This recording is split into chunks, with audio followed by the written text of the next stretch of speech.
¿Grabando? Seguimos poniendo la mañana en camino y lo seguimos haciendo con el profe Carlos De Masi, que acaba de publicar, como les conté más temprano, El Uruguay en Transición 1981-1985, el sinuoso camino hacia la democracia.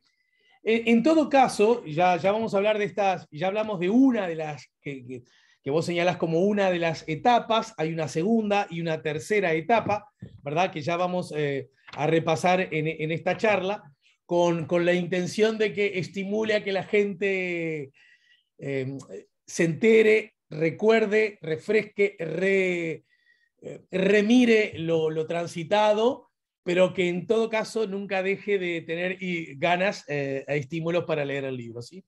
Eso desde ya.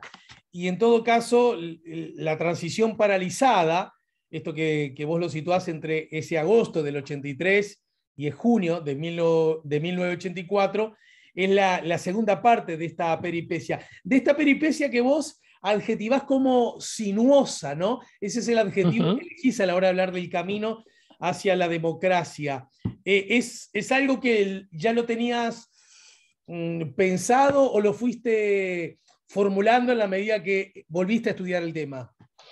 Bueno, a ver, digamos, yo soy un sobreviviente de aquella época Claro. y en buena medida este libro lo empecé a pensar en aquella época porque tenía bien la sensación de que estaba viviendo una época histórica.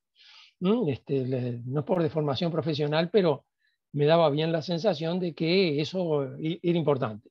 Allí acumulé muchísimo material, grabé casetes, conseguí materiales, cosas que hoy son importantísimas, que me sirvieron muchísimo, que me facilitó gente que en aquella época, digamos, tenía la posibilidad de hacerlo, fotocopias de diarios clausurados, por ejemplo, cosas por el estilo, que fue acumulándolo allí. Ahora, después, cuando, digamos, en los años siguientes, uno queda con la sensación de que la transición es una línea recta desde el momento en que los militares dicen desde el momento que pierden el plebiscito hasta, digamos, que son las elecciones, bueno, como que el régimen no tenía más remedio que hacer una transición y la hizo de una manera así sistemática, que no hubo problema.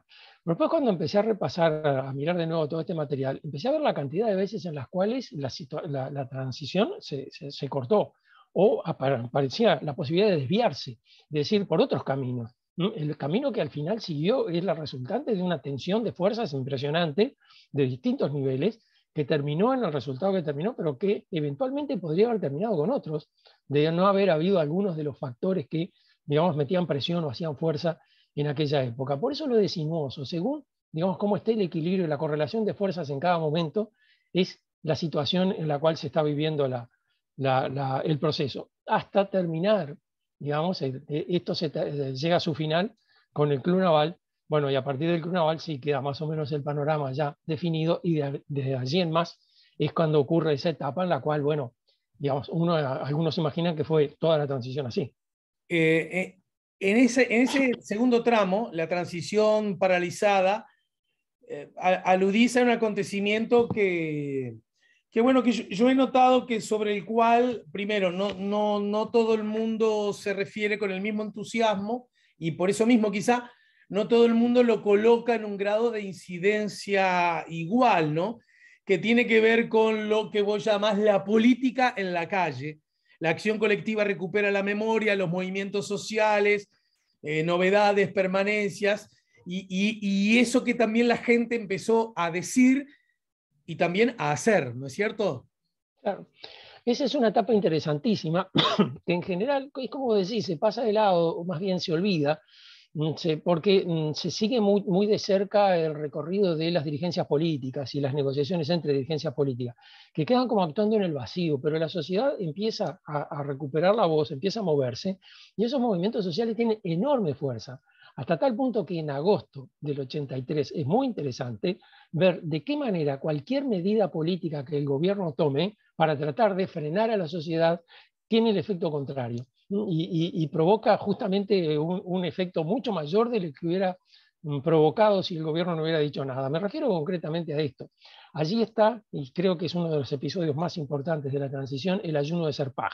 Claro. Toda la actividad que hace el Serpaj a partir del año 81-82, allí en agosto del 83 deciden hacer un ayuno en reclamo de la vigencia de los derechos humanos, etcétera, etcétera. Es claro que al gobierno le molesta horrores ese ayuno, es terrible, pero es un ayuno, es una medida no violenta, no pueden hacer nada contra él. Entonces tratan de hostigarlo de maneras indirectas y cada medida que toman le sale peor que la anterior. En principio el ayuno se hacía allá en el Cerrito de la Victoria, qué suerte, está lejos del centro, pero resulta que General Flores se tapaba de gente todas las tardes porque salían a hacer una oración comunitaria los ayunantes. Va la policía, Era les da palo. en Cristo Rey, en General Flores e En Industria. Cristo Rey, exactamente, allá en General Flores, que era la sede del CELPAJ en aquel momento, que ahora es un colegio privado, mirá vos lo que son las cosas. Pero allí, digamos, en General Flores, tapaban General Flores. Bueno, la policía los dispersa, bueno, se van a la Capilla Jackson, siguen haciendo las mismas cosas, pero en otro lugar. Se reúnen con algunos obispos y uno de los obispos dice, bueno, el CELPAJ no tiene nada que ver con la iglesia. Ah, macanudo, entonces están, bueno, es irrelevante, a nadie le importa si el CELPAJ tiene que ver o no con la iglesia. Quieren hacer una misa concelebrada el 25 de agosto para levantar el ayuno, el gobierno la prohíbe.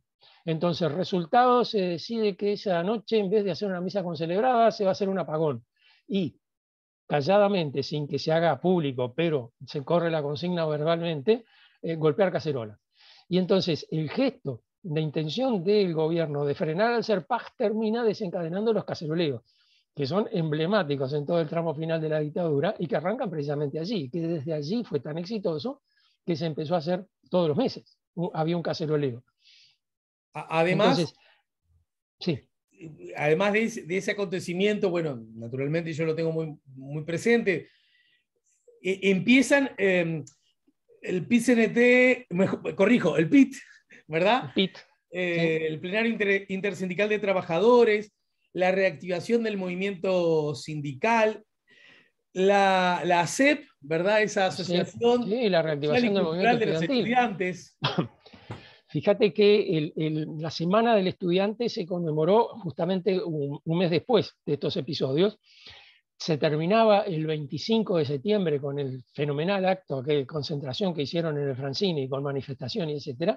Y ya esa tarde, en la manifestación, gritaban: atención, atención, esta noche hay apagón, hola, hola, esta noche hay cacerolas. Es decir, se conmemoraba también un mes del levantamiento del ayuno, y ese fue el segundo caceroleo masivo que hubo en Montevideo, vinculando de esa manera el ayuno, la movilización estudiantil y la protesta social. Vos recién decías que... notable, gracias, Goyo. Vos recién decías a propósito del famoso voto en blanco del 80, que si uno pudiera hacer una especie de proyección, es tanta la gente con la que te has encontrado que seguramente fue mal contabilizado ese voto. Es una maldad. Sí, obviamente, era un comentario irónico que aplica bastante similar a los famosos 7 goles de Morena frente a Huracán Buceo un sábado, un día de lluvia en el que había unos pocos gatos locos en el estadio, y sin embargo... Sí, o el gol de Manga, que hizo Manga pateando desde el arco, también estaba casi vacío el estadio, pero todo el mundo estaba ahí. Sin embargo, hago esto para decir que yo sí puedo decir que estuve en la marcha, que paradójicamente formé parte de la seguridad de la misma. Todo el mundo andaba muy tranquilo si tú estabas en la seguridad, seguramente. Naturalmente, no hubo un solo incidente, hacíamos unos cordones ahí, y que por supuesto también estuve en donde desembocó la marcha, que fue en el Francini. Quiero decir, no tenía edad para votar en el 82, no estuve en los 7 goles de Morena, además yo soy hincha de Liverpool, pero sí estuve en la marcha, ¿eh? Bueno señalarlo. No, es que además, digamos, es interesante porque uno mira, eso lo marco en el libro, el surgimiento de ASEP comienza con muy pocos socios, miembros, son 100 y pocos en toda la universidad. Y para cuando hacen esa marcha en septiembre, ya son miles. Esa marcha fueron decenas de miles de jóvenes que marcharon por ese.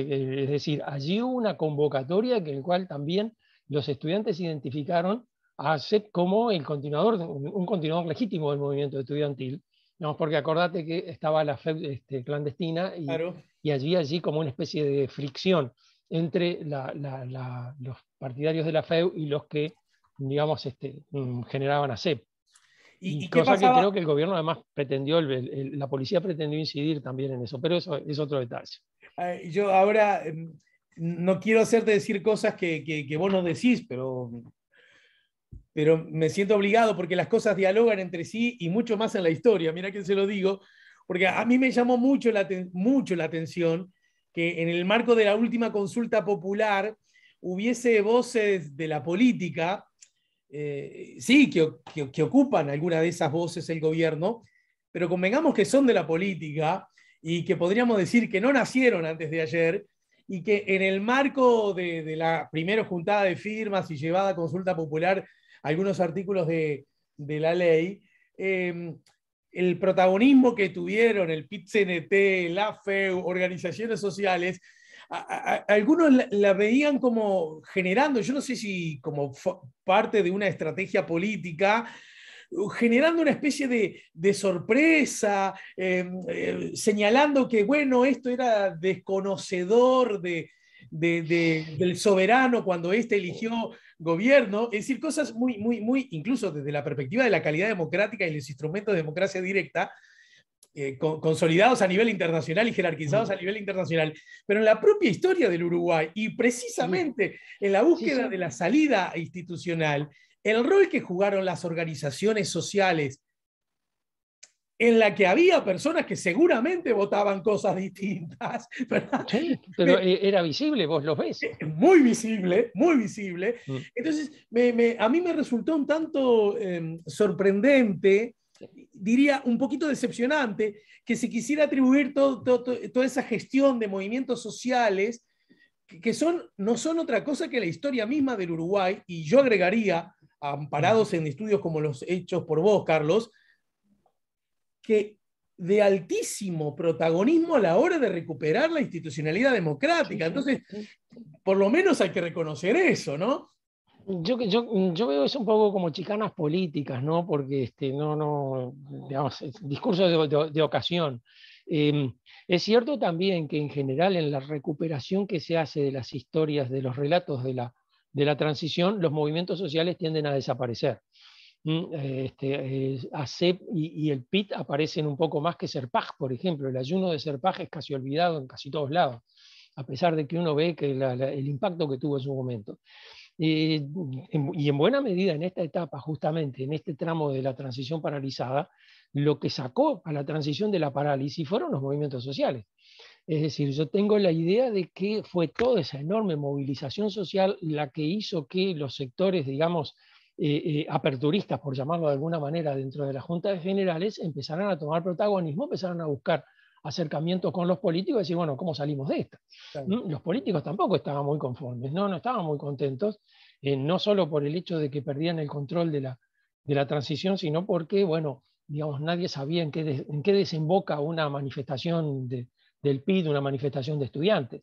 Es decir, podían producirse incidentes, como se produjeron en varias, donde podía haber incidentes graves, heridos, cosas que hubo en todas esas cosas. Entonces, digamos, tanto los militares que querían una apertura como los políticos estaban más dispuestos a dialogar después que les empieza a surgir un enemigo, un peligro al lado, que son los movimientos sociales, sobre los cuales no tienen control. Claro. Es decir, ningún partido político tiene control del PIT ni tiene control de ASEP. Y ahora tampoco, con los movimientos sociales que son su continuación. Y también me obligo, en parte porque parte de mi familia vive allí y recuerdo que perfectamente esos años, el rol que Fukban jugó, me acuerdo en la recolección, cuando salimos a la calle a juntar firmas para evitar que el sistema cooperativo pasara a la... Eso es una cosa maravillosa, propiedad porque era la primera vez. Claro. Esa movilización es maravillosa, es la primera vez que se iba a aplicar el artículo constitucional en un momento en el que la Constitución no estaba vigente, no estaba rigiendo. Y querían aplicar un artículo y bueno, estuvieron cerca de lograr las firmas, pero también, digamos, eso fue una experiencia muy interesante desde el punto de vista de la sociedad para, digamos, cómo hacer para poner en marcha y lograr que se active efectivamente el mecanismo de los referéndums sobre las leyes. Exacto. Bueno, en ese contexto entonces, ¿qué pasaba con el diálogo político, más allá de esa efervescencia que se estaba viendo en las calles. El diálogo político ahí se complica porque empieza a ocurrir, digamos, el diálogo empieza a darse en la trastienda, no en primera fila, no como se daba en el Parque Hotel, sino que son negociaciones reservadas. Y las negociaciones reservadas empiezan a generar resquemores, es decir, se hablan por un lado algunos generales con dirigentes del Partido Colorado, otros generales con dirigentes del Partido Nacional, y entonces empiezan a haber ciertas suspicacias sobre qué hablaron con quiénes, qué le dijeron los generales a los colorados, qué le dijeron los generales a los blancos. Entonces allí, digamos, hay un momento de fricción que, bueno, que va a llegar a una quiebra unos meses después, a una fractura, pero que incluso va bajo la superficie cuando se está organizando el acto del obelisco. El acto del obelisco es recordado, digamos, como uno de los momentos importantes de la transición, merecidamente, pero aún en los días previos del acto del obelisco hay de estas reuniones y empieza a haber, digamos, planteos de los dirigentes políticos confrontativos, es decir, bueno, los blancos empiezan a decir si los colorados no estarían dispuestos a aceptar una elección con proscripto, los colorados están diciendo no, que de ninguna manera ellos quieren una elección como debe ser, etcétera, etcétera, pero ya empieza a haber, digamos, desencuentros. Claro, porque la situación es muy asimétrica, ¿no? En definitiva, los colorados lograron construir un liderazgo de Sanguinetti que sustituía a Jorge Valle, pero los blancos no tienen nadie que sustituya a Ferreira. Claro. Entonces, para el ferreirismo, la candidatura de Ferreira era central, era muy fundamental. Entonces, allí, digamos, empieza a haber un desencuentro que, tengo la sensación, los militares utilizaron con mucha habilidad. Iba a ser muy difícil que se juntaran los dos partidos para reclamar lo mismo. Sin embargo, bueno, la consigna fue en el obelisco por un Uruguay sin exclusiones, ¿verdad? Vos señalás, la convocatoria resultó en un acto de asistencia multitudinaria, tal vez el más grande que registra la historia política, que pese a la numerosa participación se desarrolló sin incidentes. La proclama expresaba con énfasis los reclamos y las expectativas compartidas por la inmensa mayoría de los uruguayos. La televisión registró la oratoria en un plano de cámara cerrado sobre el orador, que si bien permite recuperar el énfasis de la lectura y los momentos de diálogo con el público, apenas deja ver la concurrencia. En el público marcaban presencia, muchas organizaciones sociales, algunas de nuevo cuño, que aprovecharon la oportunidad para presentar sus reivindicaciones. Y agregás, así aparecen entre los ya habituales reclamos de amnistía y por el regreso de los exiliados, otras demandas hasta entonces menos visibles, como la organización de desocupados o de las madres de desaparecidos en Uruguay.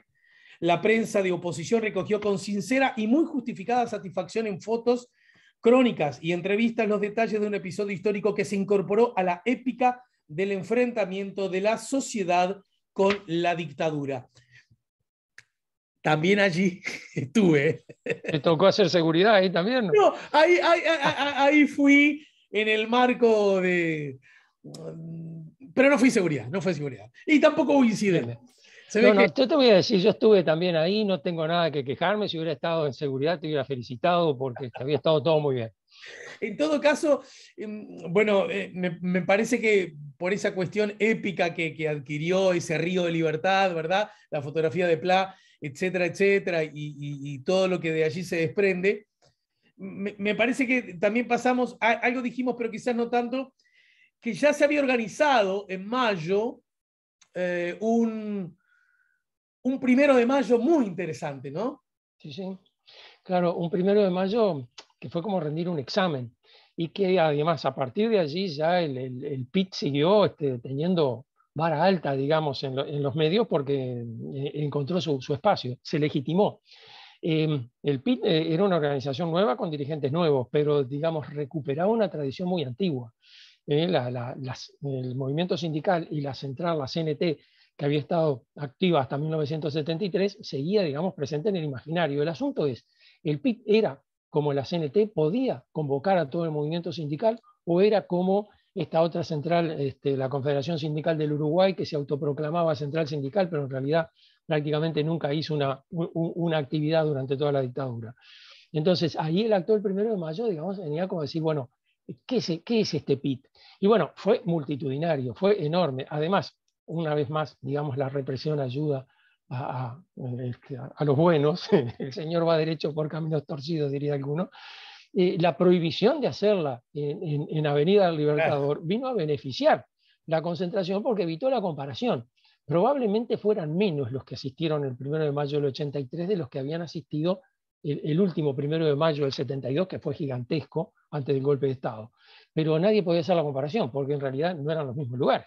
Exacto. Por lo tanto, allí, digamos, el PIT encontró que podía convocar a todo el movimiento sindical, demostró que era un interlocutor válido y bueno, a partir de allí empieza a hacer reclamos por salarios, va la delegación a la OIT, hacen un ruido bárbaro en la OIT, la delegación que fue desde el PIT acá, vuelven, siguen haciendo reclamaciones, movilizaciones, es decir, a partir de allí el PIT se transforma en un referente de primera fila y va a ser en buena medida el lugar de encuentro de las distintas dirigencias políticas, de las distintas tendencias políticas. Desembocamos en el último domingo de noviembre, tal como dijimos. Bueno, se realiza el acto del obelisco y viene lo que vos señalás, las secuelas del obelisco en el marco de esas tinieblas, navegando en las tinieblas, lo situás vos. Ahí también empiezan a surgir otras cosas, la región, la influencia de Argentina, ¿no? Hablanos de ese momento.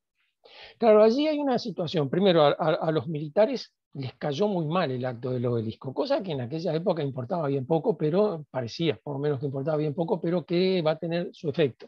Es decir, el estrado del obelisco con gente que eran ex presos políticos liberados, militantes sindicales, gente identificada con la izquierda, el lector de la proclama había sido candidato del Fidel en el año 66, como vino a rescatar la DINAR en un comunicado, es decir, estaban realmente enojados. Pero, digamos, allí el más enojado parecía ser Álvarez, los generales parecen haberlo frenado un poco, pero, digamos, la situación parecía así. Pero el 10 de diciembre asume el gobierno de Alfonsín, y 2 días después mete preso a todas las juntas militares y a todos los dirigentes militares de primera fila, y empieza el juicio de las juntas militares, es decir, la presencia, la movida de Alfonsín les envió una señal bastante ominosa a los generales de acá, cuidado que la situación puede ser complicada. Y la reacción de Álvarez, digamos, es también desproporcionada. Está Ferreira en Buenos Aires, la convención del Partido Nacional lo proclama candidato para las próximas elecciones, transmite X30 y la reacción del gobierno es clausurar la radio. Y como pasó en agosto, que cada medida del gobierno tenía una contrapartida que le venía en contra, la clausura de la radio dio origen a la huelga de hambre de Germán Araujo. Claro. Y la huelga de hambre de Germán Araujo logró conmover a Montevideo durante 10 días. Era impresionante pasar cerca del obelisco, porque allí estaba el apartamento de Araujo y todo el mundo que pasaba en auto tocaba bocina, todo el ómnibus saludaban a Araujo, las horas que salía Germán a saludar al balcón, era impresionante la cantidad de gente que se juntaba allí. Es gracioso porque Tarigo dice, pues toda esta medida solo tuvo como resultado aumentar la popularidad del señor Germán Araujo. Es decir, en definitiva, Araujo se había transformado en el protagonista. Claro. Y eso además se suma a otra cosa. Las fiestas, Navidad, Año Nuevo, vienen acompañadas de atentados importantes, de movidas políticas, bombas en casas particulares, automóviles incendiados que estaban estacionados en la calle. Llegan además allí otra cosa más, los niños, los hijos de uruguayos exiliados, una logística complicadísima que salió muy bien, digamos, en términos generales, pero que era un peligro, y que venía además un montón de niños gestionados, digamos, por un grupo de una coordinación de exiliados complicada, pero con el apoyo de varios gobiernos. Entonces, el gobierno uruguayo no podía impedir que esos niños anduvieran por todos lados y que hubiera una manifestación social cada vez que los niños que pasaba el ómnibus, porque estaba bajo la mirada de los gobiernos de España, de México, de todos. Es decir, cualquier cosa que le pasara a esos niños, el gobierno uruguayo iba a tener que salir a dar cuentas, cosa que más bien pretendía no hacer. Claro. Entonces, ahí, digamos, el asunto es, bueno, el gobierno establece la censura previa, no se puede hablar de estos problemas, los partidos están clausurados, la radio con X30 no puede salir al aire, no se sabe qué es lo que va a pasar. ¿Hacia dónde sigue ahora la transición? ¿Hacia dónde seguimos? Por otro lado, Álvarez está impulsando con mucha fuerza su partido del proceso. Quiere encontrar un partido que lo lleve como candidato. Y en ese momento de desorientación y de parálisis era el momento que aparentemente oportuno como para proyectar este partido. Ya lo ha venido haciendo desde varias veces. Entonces ahí, digamos, hay todo un momento crítico al cual se suma el 18 de enero un paro general del PIT, que uno puede pensar, ¡pa! ¡Qué horrible! Encima acá está todos estos líos y encima el PIT hace un paro general, pero que contribuyó a despejar bastante la situación. Curiosamente, como siempre, el gobierno decretó la proscripción del PIT. ¿Qué quería decir la proscripción del PIT? Que en realidad no era nada del PIT más que un grupo de personas alrededor de una mesa, pero se sacó las ganas de proscribirlo, pero a partir de allí, digamos, como que los generales deciden tomar el control de la situación. Álvarez lo está llevando por el camino equivocado, vamos a recuperar el control. Y allí toma mucha fuerza la figura de Medina, que va a ser el comandante en jefe unos meses después, y que le da un apoyo muy fuerte a Aranco, comandante Pedro Doroteo Aranco, que va a ser comandante a partir del 1 de febrero. Y Aranco entra ya con otra onda. A partir de que asume Aranco, los comandantes van a ser los que van a negociar la transición, no la Comaspo, no la Comisión de Asuntos Políticos. Y allí, digamos, se reanuda un poco las conversaciones, se empieza a distender la situación, se empieza a hablar de la liberación de Sereñi, que es digamos, uno de los reclamos permanentes que se habían planteado tanto a nivel internacional como internamente desde que se reactivó la situación. Y bueno, allí en ese momento, cuando parece que el asunto se encamina hacia una especie de negociación, ahí es donde Pibel Devoto se le ocurre tocar timbre a la puerta de los comandantes para ofrecerles una salida, que fue una catástrofe la propuesta y que enturbió todo toda la historia posterior de la transición. Bien, vos después de este impulso y de esta entrada en escena muy intensa de distintas organizaciones sociales que terminaron siendo representativas de buena parte del público, más allá de las cercanías o distancias, simpatías con los distintos partidos políticos, vos ingresás en lo que llamás las fracturas, ¿verdad? Y lo que también denominás como tensiones en el frente democrático. Y por ahí, bueno, estabas arrancando por ahí. ¿Qué empieza a pasar entonces cuando casi podríamos decir que la mesa estaba servida para bueno, políticamente bueno, todos en unidad, terminar de concretar la salida de la claro, está dictadura? todo ese clima de suspicacias que están atravesando, recorriendo los partidos, ¿no? Que me da la impresión es alimentada desde algunos lugares concretos, es decir, van tirando fruta, como teníamos hoy, pero, digamos, las dirigencias políticas les prestan atención.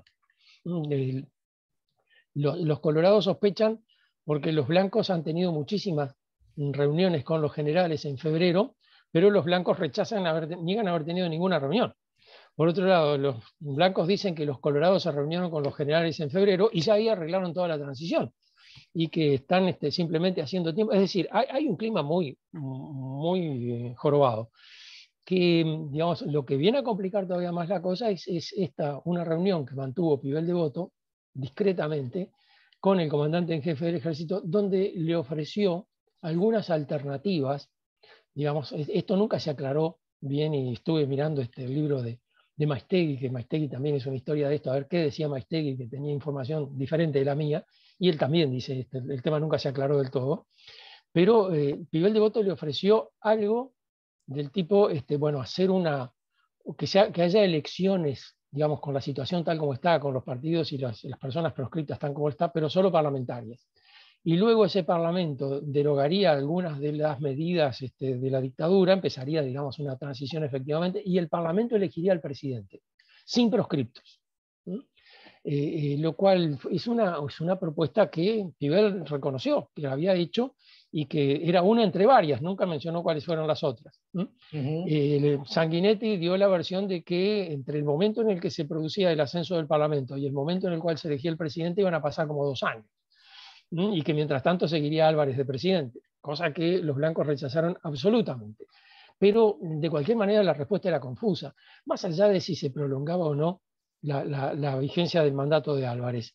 En esa elección sin proscriptos que iba a hacer el Parlamento, por ejemplo, ¿quién iría a votar por el general Sereñi si ninguno de los partidos del Frente Amplio estaba de proscripto antes de las elecciones? ¿Cómo podía eso funcionar de alguna manera? Pero, digamos, el hecho además de que no se aclarara nunca, claro, cómo había sido la situación, el Partido Nacional en bloque respaldó a Pibel, ¿no? Y como se desautorizó la versión de los colorados y ahí hubo un enfrentamiento, etcétera, etcétera. Los blancos dieron por terminadas las negociaciones con los generales y de hecho no se van a encontrar más blancos con generales hasta después de las elecciones. Entonces, todo eso, digamos, sirvió para una complicación muy grande. Que el que vino a lograr al final acomodar un poco el paisaje fue Seregni. A Seregni lo liberaron en esos días y Seregni logró, en la estrategia de Seregni era crucial que todos los partidos estuvieran reunidos y trabajó mucho para eso. Y bueno, logró que se reunieran los partidos en una sede provisoria que tenía el Frente Amplio y de allí se recompusiera la multipartidaria y a partir de allí se planteara, bueno, la posibilidad de hacer otra reunión que va a ser recién el 20 de mayo. Van a pasar varias semanas antes de que la reunión se pueda hacer. Esta fue a principios de abril, pero, digamos, de alguna forma se logró recomponer la situación. Pero ya había ahí, digamos, una herida no del todo resuelta, y era que en la solución que los blancos proponían, el Frente Amplio quedaba excluido. Claro. El Frente Amplio no participaba. Esa propuesta de Pibel, ¿era una propuesta en nombre de Wilson? Qué buena pregunta. Es difícil saberlo. Yo pongo ahí todos los datos y bueno, que cada uno saque la conclusión que le parezca, de acuerdo con la información que hay. Achard publicó una carta que Ferreira le mandó a Pibel ahí a fines de febrero, principio de marzo, por intermedio de Alan Berbás, donde supuestamente, digamos, Ferreira le daba instrucciones a Pibel y marcaba directivas para el directorio del partido sobre cómo llevar adelante los pasos siguientes.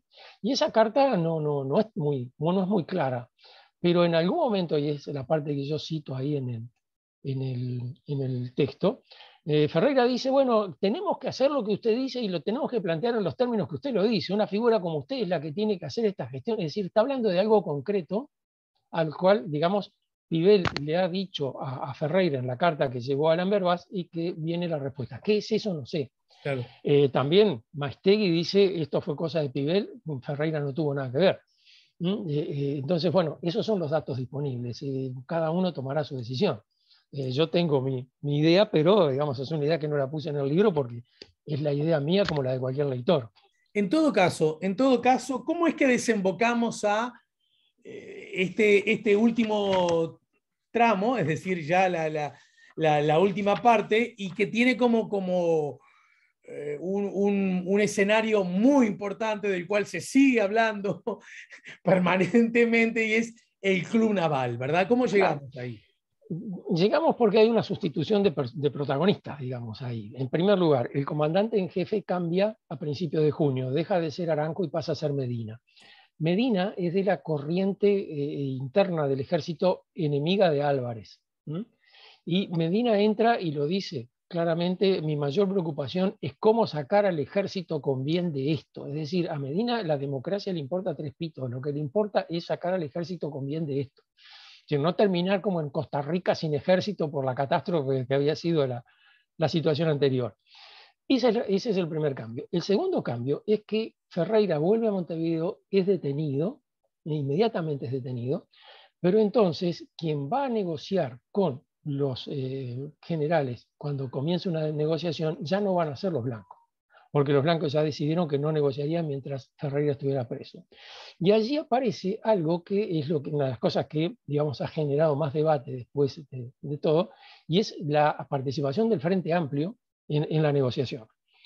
El Partido Colorado no puede negociar solo, claro. Los blancos no aceptan que no van a negociar, y entonces allí, digamos, sorpresivamente para los blancos, pero si uno recorre las declaraciones, ve que solo hay que estar un poco distraído para no darse cuenta que la mano venía por ahí.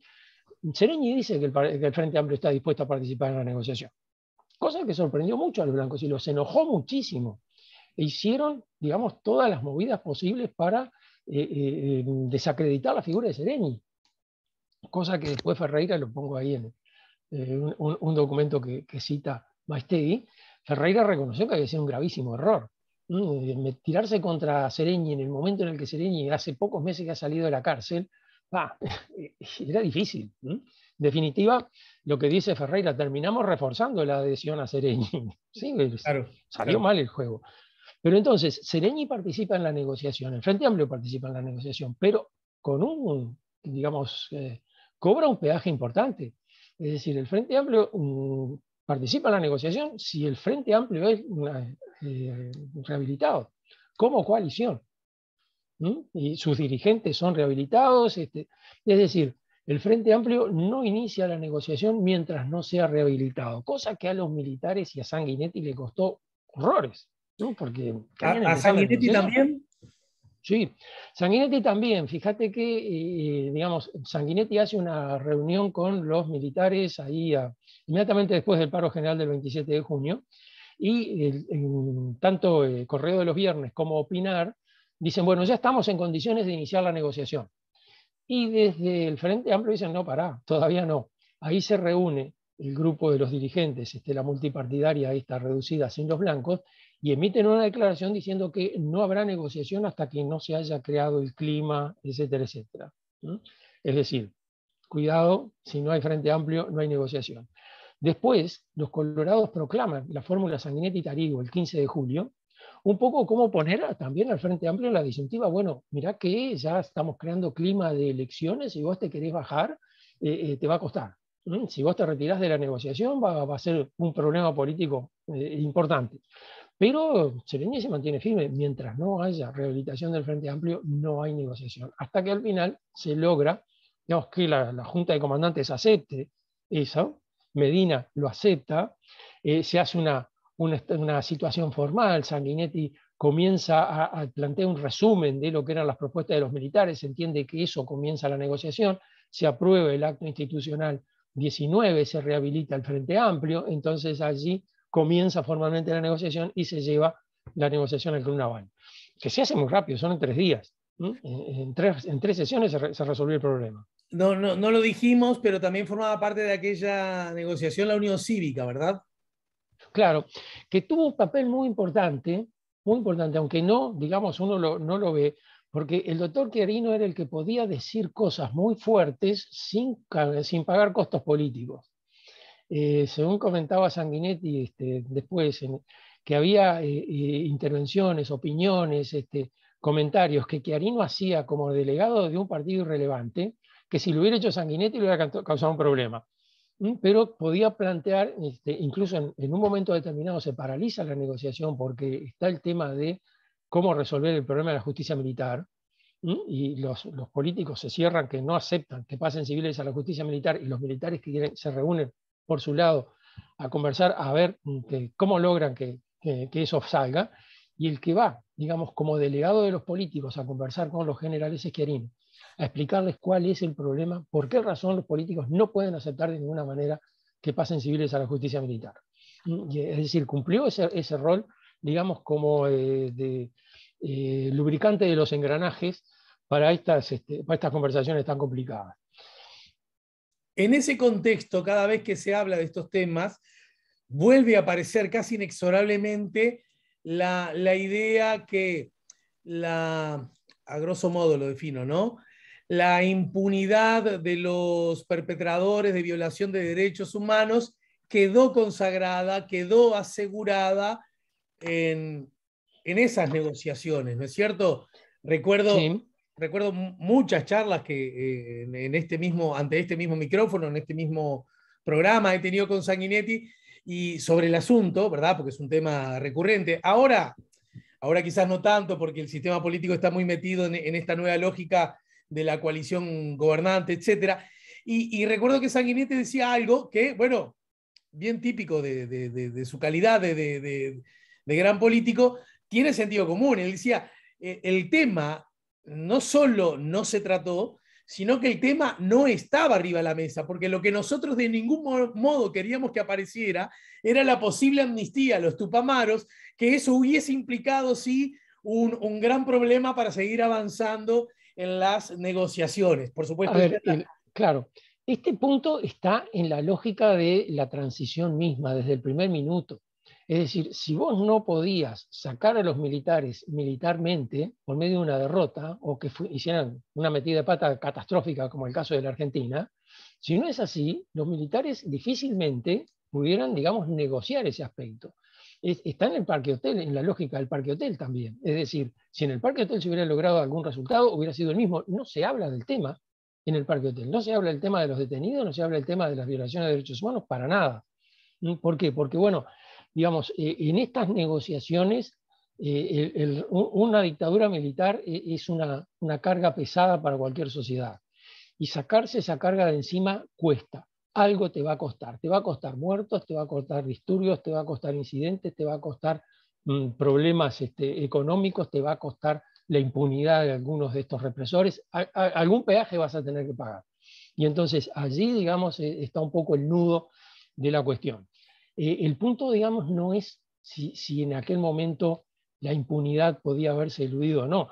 Por otro lado, digamos, están los datos que ponía la prensa en aquella época y que después Alfonso Lessa pudo rastrear mejor, de que conversaban Sanguinetti y Medina antes y de alguna manera acomodaban un poco los acuerdos. Es decir, allí hay una cosa que tanto Medina como Sanguinetti le ratificaron a Lessa y que Lessa lo publicó. Pero más allá de eso, digamos, el punto de, bueno, una cosa es lo que promete Sanguinetti, otra cosa es negociar con un revólver arriba de la mesa, este tema no se toca, y otra cosa es que después la sociedad dé por válida todas esas situaciones, que es, digamos, una situación diferente. El hecho de que en el Club Naval se hubiera garantizado la impunidad de los militares, no, cosa que por otro lado no ocurrió porque si no, no había acuerdo posible. Si eso ocurrió fuera del Club Naval. Si los dirigentes lo hacían así, eso no quiere decir que después la sociedad tuviera que dar por válido ese acuerdo. No es lo mismo, son cosas diferentes, ¿no?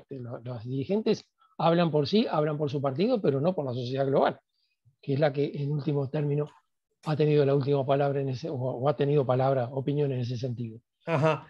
En ese contexto te pregunto en el final, ¿y qué pasó con el Partido Nacional? ¿Y qué pasó con Wilson? Que según esos cálculos previos, desde el punto de vista electoral, estoy diciendo, se comían los nenes crudos porque había sido una figura cumbre en el combate y la lucha contra la dictadura. La dictadura lo tenía como uno de sus enemigos privilegiados, ¿verdad? Y eso, en este contexto, jugaba a favor del candidato. Es decir, ¿cuál podríamos decir que...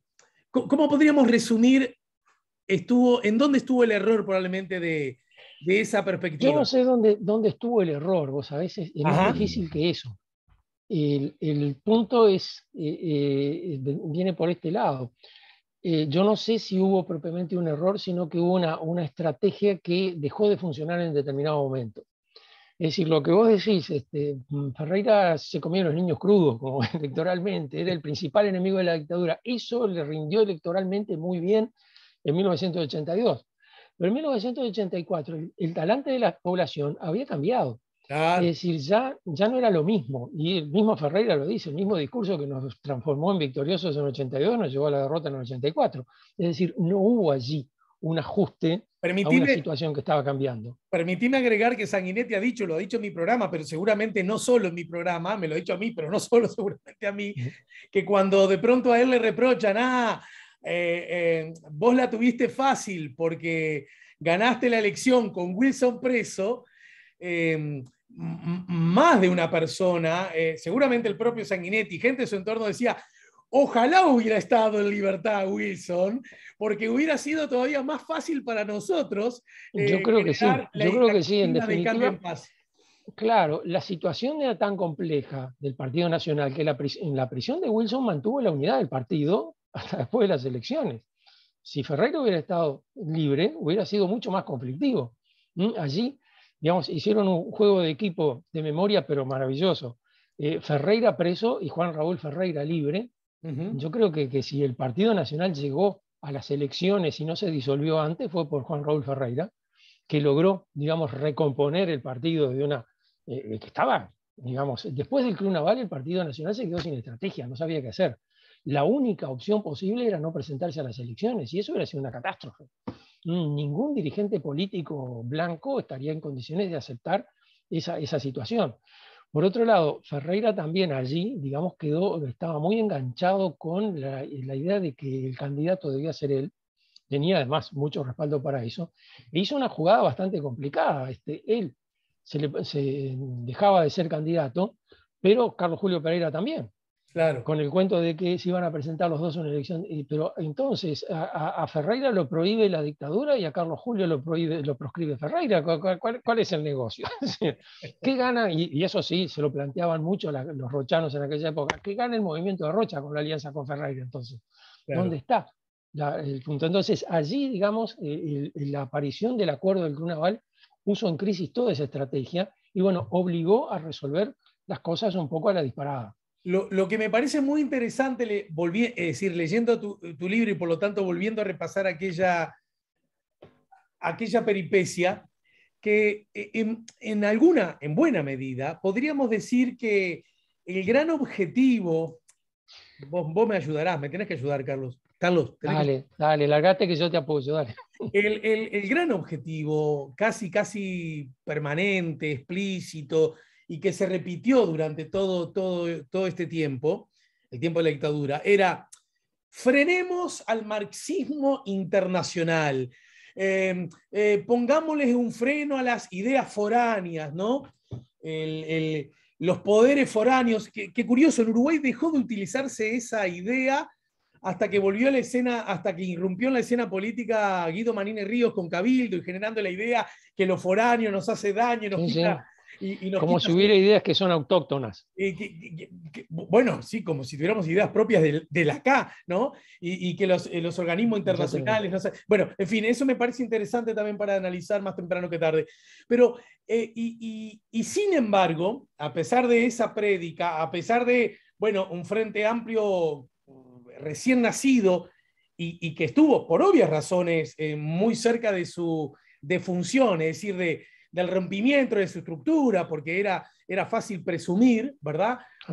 Acá hay algo que me parece a mí muy súper interesante y que tiene que ver con, fue necesaria la salida con el Club Naval, pero solo esta podía estar avalada por la presencia del Frente Amplio, ¿no? Esta cosa que, los militares irrumpieron en escena para combatir, para frenar, para prohibir, para, bueno, terrorismo de Estado mediante y todo lo que sabemos, y sin embargo terminó siendo el que facilitara la salida, ¿no? Resulta hasta bueno, para... y la hizo posible. Es decir, allí es muy interesante porque Sanguinetti se reúne con los militares para decirles que están dispuestos a reanudar la negociación y tienen que recibir a las delegaciones de los partidarios, tienen que recibir una delegación del Frente Amplio. Y entre la delegación del Frente Amplio está José Pedro Cardoso, que es socialista y el Partido Socialista se proclamaba marxista, es decir, ya ahí hay una cosa complicada. Hacen esa primera reunión y después hay más o menos 10, 12 días de reuniones de los generales entre sí, con la Junta, con el Goyo, con Medina, con todo, para aceptar la idea de que, bueno, van a tener que aceptar la negociación con el Frente Amplio. Sin el Frente Amplio no hay negociación. Y estrictamente, digamos, eso fue lo que la hizo posible. Claro. Ahora, digamos, el punto es, ¿hubiera sido mejor que el Frente Amplio hubiera dicho no, si no están los blancos nosotros no negociamos? ¿A dónde llevaba esta situación? Había algo que era muy real y es que el compromiso de las Fuerzas Armadas era hacer elecciones en el 84 y entregar el poder en el 85, con un acuerdo previo con los partidos políticos. Si ese acuerdo previo no se lograba, muy probablemente caía todo el resto de los compromisos. Es decir, terminábamos teniendo cuello eterno, claro, o algo por el estilo. Entonces, ahí había, digamos, una ventana de oportunidad que se pudo aprovechar de esa manera. Que al final, como también dice Sanguinetti, siempre terminamos citando a Sanguinetti, ¿no? Vos y yo tenemos que hablar de algo, dijo Sanguinetti. Dijo Sanguinetti que también en Club Naval era una solución para Ferreira. Es decir, en definitiva, Ferreira podía terminar como Mandela, 30 años preso, si la dictadura duraba todo el tiempo que durara. Y el hecho de que la dictadura tuviera una fecha de finalización también significaba, como en los hechos significó, claro, que Ferreira podía recuperar rápidamente la libertad. Bueno, y a eso... Sí, continúa, por favor. No, terminate, dale tú. Y a eso quiero ir con el final del final, que vos titulás Otra hazaña en el marco del epílogo, porque también es cierto, y bueno, y la historia, usted lo dirá, profe, lo demuestra, que las cosas no necesariamente empiezan un día y arrancan el otro, y no se, todo no se resuelve por dictados, por actos institucionales o por proyectos de ley de un día para el otro, ¿no? ¿Cuándo termina una transición? Se pregunta Carlos de Masi. La pregunta fue uno de los dilemas que atravesó la sociedad uruguaya luego de la asunción de Sanguinetti. Con un enfoque bastante formalizado, O'Donnell y Schmitter proponen algunos criterios. Y me permito leerlo, ¿sí? Sí. La transición termina cuando la anormalidad ya no constituye la característica central de la vida política. O sea, cuando los actores se han asentado y obedecen una serie de reglas más o menos explícitas. En otras palabras, la normalidad se convierte en una característica fundamental de la vida política cuando los activistas políticos llegan a confiar en que cada cual jugará de acuerdo con las reglas fijadas. ¿Cuándo empezó a pasar eso? Yo no sé cuándo empezó a pasar eso, porque, claro, digo que es bastante formalizado el planteo, porque no termino de reconocerlo en la vida real. Bueno, yo te yo diría, tampoco. como opinión mía, digamos, no está en el libro y esto tendría que escribir otro libro, para mí la transición termina con la aprobación de la ley de caducidad. Es decir, la aprobación de la ley de caducidad consolidó un estatus que se va a mantener hasta el 2005, por lo menos. El hecho de que después se haya ratificado la ley por el referéndum del año 89, digamos, solamente le da continuidad a una situación que ya existía. Yo la veo ahí, pero entonces la democracia post-dictadura tiene características un poco diferentes de lo que generalmente se la describe como la democracia. Es decir, es una democracia que tiene una tutela importante, que va decreciendo con el tiempo, ¿sí? Digamos, va renovándose el elenco militar y van pasando a retiro muchos de los que estuvieron participando durante la dictadura, y eso, digamos, como que va debilitando la vigilancia, pero tiene una tutela importante. Entonces, eso nos complica, porque en definitiva, digamos, nos complica esa definición de normalidad que proponen O'Donnell y Schmitter. ¿Cuándo es lo normal? Claro. ¿Cuándo son las reglas de juego normales?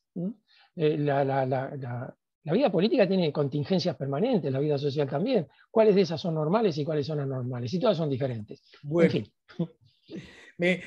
sé que no le importa a nadie, pero me alegra un poco esa mirada porque me siento atrevido, pero ahora menos, ya que vos lo dijiste primero, que esta definición, que por supuesto es una definición respetable, me parece que peca de un inmovilismo que poco tiene que ver con las sociedades, ya ni hablo de la política, ¿no? Y que si querés es bien aplicable, bien asimilable a lo que nos está ocurriendo ahora acerca del fin de la emergencia sanitaria, ¿no? Es decir, y el concepto, ¿te acuerdas que en un momento se instaló nueva normalidad? Pero Sí. entonces, si se termina la nueva normalidad, ¿qué viene? ¿La vieja normalidad? ¿Y acaso O la novísima normalidad. podemos aspirar a una vieja normalidad como si la nueva normalidad no hubiese influido? Es decir, ¿podríamos acaso hablar de la recuperación democrática como si la dictadura no hubiese pasado? Me parece que es por lo menos ingenuo, ¿verdad? Claro, y es uno de los discursos dominantes de la época, ¿eh? Recuperamos la democracia recuperada. Siempre hemos planteado allá en el grupo donde yo formo parte de investigadores, hablar de nueva democracia y no de democracia restaurada, porque son cosas diferentes. No Sí. es aquella, es otra. Pasó Es por la más, dictadura, tiene una marca. no es aquella, es otra. Y permitime, y para mí mejor. Sí, coincido. Entonces, Coincido contigo. Digamos, dejemos de tutelada abrazar y eso todo como que durante un tramo, digamos, es una democracia mucho más aceptable y mucho más sana que lo que era aquello que se llamaba democracia a finales de los 60. bueno, vamos a dejarla por acá en el día de hoy. Carlos, te agradezco tantísimo. Te No, agradezco por tanto. favor, vos sabés que hablar de estos temas me gusta. Nos gusta a todos. El Uruguay en transición, 1981-1985, el sinuoso camino hacia la democracia, acaba de ser publicado por Banda Oriental. Y permítame en el final recordarles a todos que será presentado dentro de muy poco, el 26 de abril, a las 19 horas, a las 7 de la tarde, nos vamos a encontrar en la Fundación Verde, ex FUCAC, bien cerquita de la radio, 18 y Pablo de María. Es naturalmente con entrada libre, es a las 7 de la tarde, insisto. Y bueno, allí estará, por supuesto, el autor y tendré el gusto de estar, pues he sido convocado para mantener algo similar a lo que hemos transitado en el día de hoy. Así que están para seguir hablando de este libro y en lo posible para llevarlo leído, les convoco a ustedes para el próximo 26. Y a vos, Carlos, por supuesto, gracias por el tiempo. Y lo dicho, No, gracias por toda esta conversación, me encantó. Ya no te digo, nos reencontramos más temprano que tarde. Nos reencontramos el 26. Sí, sí, por lo menos. Bueno, que pases muy bien. Gracias. Gracias. Nos ayudó a poner la mañana en camino Carlos de Masi.